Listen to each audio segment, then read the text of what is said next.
Il y a plusieurs constantes. D'abord la couleur, qui était une constante depuis, pas le tout début. Au tout début, je faisais des tableaux gris. Mais à partir de 1964, par là, la couleur à fond. C'est-à-dire le contraire complètement. C'est-à-dire, au fond, tant que j'étais amoureux de l'œuvre de Giacometti, je restais dans les gris.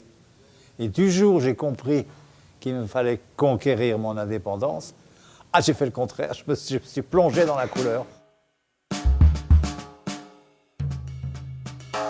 Alors les passants, je ne les connais pas. Chacun a un destin, une vie, un caractère, un physique, etc. Mais au fond, c'est mystérieux.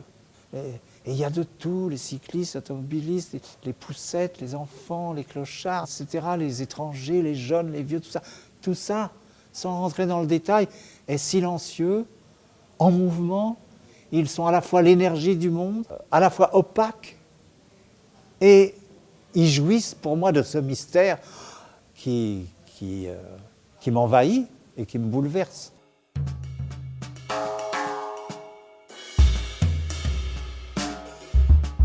J'avais vu à New York une exposition de Bruce Nauman, que j'aimais beaucoup, et ça s'appelait Ten Heads Circle Up and Down.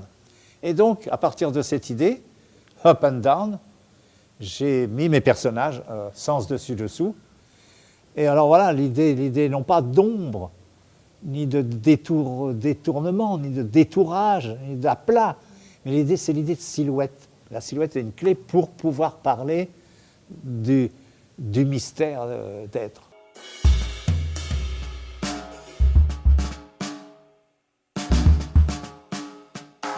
Une nature morte, ce sont tous mes pères, mais alors P-A-I-R-S, tous mes pères de l'art, qui sont morts, comme mon père. Alors je vais prendre les noms, alors j'en ai sélectionné 600, à peu près 100 par siècle, des peintres, des artistes les plus fameux, Michel-Ange, Picasso, Van Gogh, ils tombent dans l'anonymat sur un mur comme ça, comme tout le monde. Ça, c'est une vraie nature morte, puissante, terrible. Alors ça m'impressionne autant que les passants. Voilà. C'est aussi mystérieux, cette liste de nature morte, que les passants. Et après ça, 4-5 ans après, de nouveau, ça changeait. Alors où est-ce que j'en suis? Alors là, je voyais la vie comme un labyrinthe dans lequel j'entrais, partout, tout le temps, les amis, les villes, les voyages, un labyrinthe, et je ne m'en sortais pas. On est dans la communication, le labyrinthique, la dérive, dans l'espace, dans le temps, dans les relations, dans les lectures, etc.